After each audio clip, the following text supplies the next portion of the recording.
Hey guys, I just wanted to pop on here real quick to let y'all know how Logic of English Foundations A is going for us. We just finished lesson 17, which is what you're looking at right now. We learned the phonogram for the letter I. We did different phonetic practices, and we practiced handwriting and some other little things. So this is what our lesson 17 looked like. We reviewed, these are all the phonograms he knows. He knows, let's see, I, O, Q, A, S, D, G, C, T, and all of their sounds. So he knows all of the sounds for those. So what we were working on today was, I would say a word, and then whatever phonogram it was for, he would show me the card. They also had a challenge box where he could write on the whiteboard, but we didn't do that today. And then the next thing we did was our phonogram matching, where it has, let me see if I can show you, but they do the book face and the regular manuscript, so that way they really get practice working on, sorry, let's see how, here's the phonogram matching, where they have, you know, the book face, and then they have the other. Okay, so here's lesson 17. I put them, I'm sorry. Okay, so here's one of the activities for lesson 17. It was phonogram bingo. And then here was our letter I writing portion. And then this was the book face and manuscript matching. So that way they have practice looking at the different types of letters and how like G looks completely different than a manuscript G. So we did that, as well as this blending exercise where I would say top and I'd segment it out and he would blend it for me. So we do a lot of that right now, just the blending and segmenting, and then he'll blend for me and so on and so forth.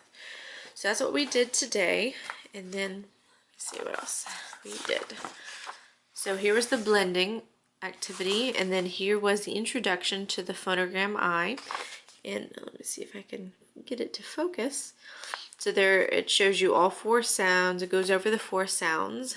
They're practicing it, marching around the room, and then they figure out what of those 4 sounds are vowels. Well, it turned out 3 of them were vowels, so we do a little activity to sing and see if we can determine if they're all vowels or if there's a consonant. And for this one, there was a consonant, obviously, for the yes sound. But then we have the handwriting. It shows both the cursive and manuscript.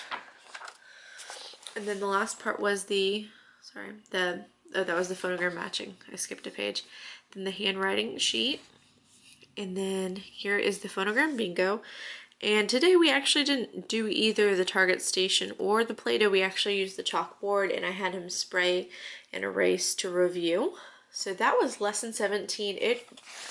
So far, these lessons really don't, as long as he's being diligent and listening and trying to stay focused, and they actually don't take very long to do. So maybe 20 minutes. So for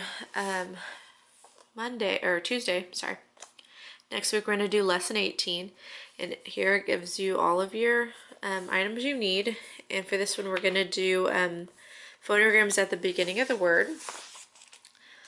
And we're going to blend words together. So I'm going to give him the segmented version, and then he'll be in charge of blending those words. This is just a stroke handwriting, but when it's just a stroke, we don't practice it because he already knows how to write pretty decently for a 4-year-old. So I think he's got it done pretty good. And so here's the phonogram practice, and this is the fun part normally. I mean, some of the other activities are fun. But this one says set up a phonogram obstacle course. And then here's the phonogram slap, where you use the smaller book face and manuscript card. Let me see if I can show those to you real quick without losing my place. Sorry. So here is the beginning word sound thing we're going to be doing for lesson 18. But here we have the book face and the manuscript for all of the ones we've learned so far. And so we can do matching games with these. We can do the phonogram slap game, all different types of games with these cards. So we use those a lot. And then let me see if I can show what else. I think that's actually all we have for lesson 18 as far as worksheets. For lesson 19, let's see if I can show you that real quick. So we have some more beginning sounds. And then here is the, oh, this is 18, sorry. oh, this is the, okay, sorry.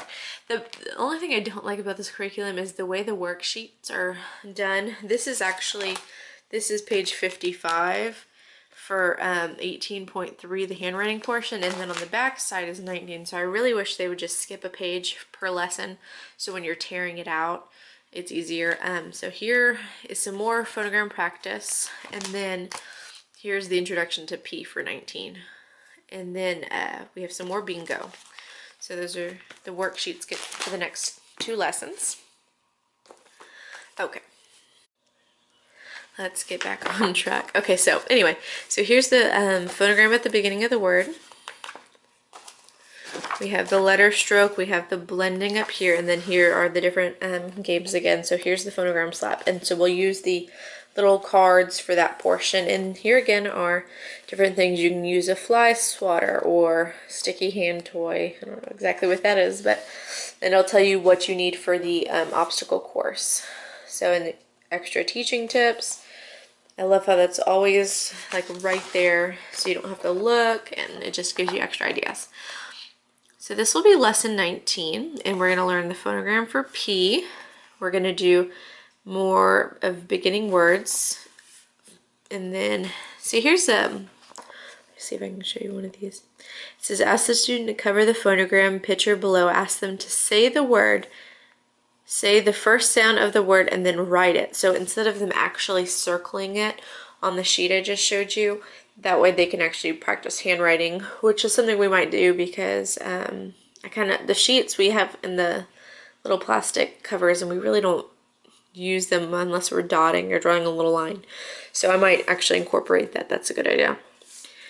And then blending active words. So I will segment, they'll blend it back to me, and then they'll do the action. These are a lot of the fun little things they do I really enjoy with them. So we'll segment crawl, roll, freeze, shout, smile, dance, and then he'll do a little action. So that's always fun. And then I like to pull out the phonogram cards for the lesson and just like kind of stick it in here.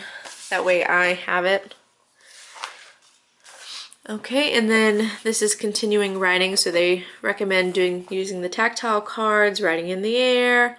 It says this is write in the air with your elbow, write in the air with your foot. Now write it 3 times on your whiteboard, which one's the neatest. And then this is when we actually use the handwriting sheet. And then here is our phonogram practice for lesson 19. It says phonogram bingo, which is the sheet I showed you. And this is a new one. It says speed writing. So it says provide a stack of phonogram cards. Stack them face down, provide the student with a whiteboard, start a watch, and have them flip over, read the sound, write it, and then flip the next card over and see how many they can see. Sorry. Stop when the student has read and written all the cards. So, and then you time them, so they're not really going against a time, which I like because my son will get upset if he doesn't beat the time or make it in time. So you time them, see how long it takes them, and then challenge their time if he can beat it. So I like that idea a lot better than another activity. It was where you set so much time on the clock and they had to relay race it, and he got really discouraged with that one. So I like that idea. Do it twice and try to beat your time. So here's other little teaching tips. So don't worry about neatness. It's about playing the game with speed. So it just kind of gives you little recommendations. And maybe I'll go ahead and show you lesson 20 today, just so you get a little bit more of a look at it. So this is you. So again, we use the phonogram cards, Doodling Dragons. Every time they introduce a new phonogram, they always do the book. And I think I've shown that before. But it's a really cute book, and it just kind of shows them the different words that they, I'm sorry. I had to show you up close because of the glare. So they just go over all the different sounds they make and the different words and isolating those sounds in the words, and I don't know, it's just a cute book. So they always do that, and then it even recommends doing food and books and other activities with you. So this is the first page. Lesson 20 will be the first page that we actually do listening for sounds at the end of the word. So here's what you're gonna say, and it'll correspond to a worksheet. And then let's see, then we introduce the U. So how many sounds does it have? Are they all vowels? And then we read the book, and then we practice writing it in the air and on the worksheet. And then here again is the book face and handwritten phonogram matching. And then there's the worksheet handwriting practice and some more phonogram practice games. So this one recommends like a sensory box for writing, and this one phonogram set and the dragon card. Okay, so this one you're supposed to use the dragon card. I haven't actually read this portion yet. So if they get the dragon, maybe something. Oh, if the player left holding the dragon card loses, so you're trying to, maybe it's, I don't know, I don't have time to read all that, but within the stack of these cards, they actually have different picture cards. So I guess there's the dragon one, and we're supposed to use that one for that activity. But anyway, I just wanted to really show you a quick overview, and it ended up being kind of long, of this.